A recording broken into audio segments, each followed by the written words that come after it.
ஓம் நம சிவாய. தென்னாட்டுடைய சிவனே போற்றி, எந்நாட்டவர்க்கும் இறைவா போற்றி போற்றி. நண்பர்களே, இந்த சேனலில் நம்ம நான் தரிசித்த சிவாலயங்களை பற்றி உங்கள்கிட்ட பகிர்ந்துக்க போகிறேன். அதில் முதல் சிவாலயமாக திருவாதவூர் திருமறைநாதர் கோயிலை பற்றி பகிர்ந்துக்க போகிறேன். இந்த கோயில் மதுரையிலிருந்து 25 கிலோமீட்டர் தொலைவில் இருக்குது. இங்கே உள்ள சிறப்பு பார்த்திங்கன்னா, முதல் சிறப்பாக நான் சொல்கிறது மாணிக்கவாசகர் பிறந்த ஊர். இந்த தலம் எதுக்கு சிறப்பு வாய்ந்தது அப்படின்னா, வாத நோயை தீர்ப்பதற்கான தலமாக இது பார்க்கப்படுது. இங்கே நம்ம வழிபட்டு சிவனுக்கு எண்ணெய் அபிஷேகம் பண்ணி, அந்த எண்ணெயை கொண்டு வீட்டில் யாருக்கு வாதம் சம்மந்தப்பட்ட நோய் இருக்கோ அவங்களுக்கு அது அவங்க சம்மந்தப்பட்ட இடத்துல நம்ம தடவிட்டோம்னா நோய் நிவர்த்தி ஆகும் அப்படிங்கிறது ஒரு அசாத்திய நம்பிக்கை.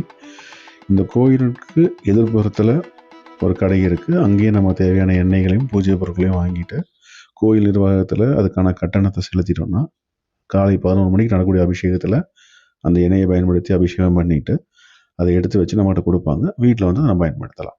ரெண்டாவது, நம்முடைய வாகனங்கள் ஏதாவது தொலைந்து போச்சுன்னா அதுக்கான பூஜையும் இங்கே பண்ணுவாங்க. ஒரு சமயத்தில் பைரவ பகவானுடைய வாகனம் தொலைஞ்சு போச்சுன்னு சொல்லி சிவபெருமான் வழிபட்டு சிவபெருமான அந்த வாகனத்தை கண்டுபிடிச்சதா ஒரு வரலாறு இருக்குது. ஸோ நம்மளுடைய வாகனம் என்ன தொலைஞ்சு போனாலும் அங்கே நம்ம சிவன்கிட்ட முறையிட்டோம்னு வாகனம் கிடைக்கும். இது சம்மந்தமாக இன்னும் பல தகவல்களை அடுத்த வீடியோவில் நான் உங்களுக்கு ஷேர் பண்ணுறேன். திருச்சிற்றம்பலம்.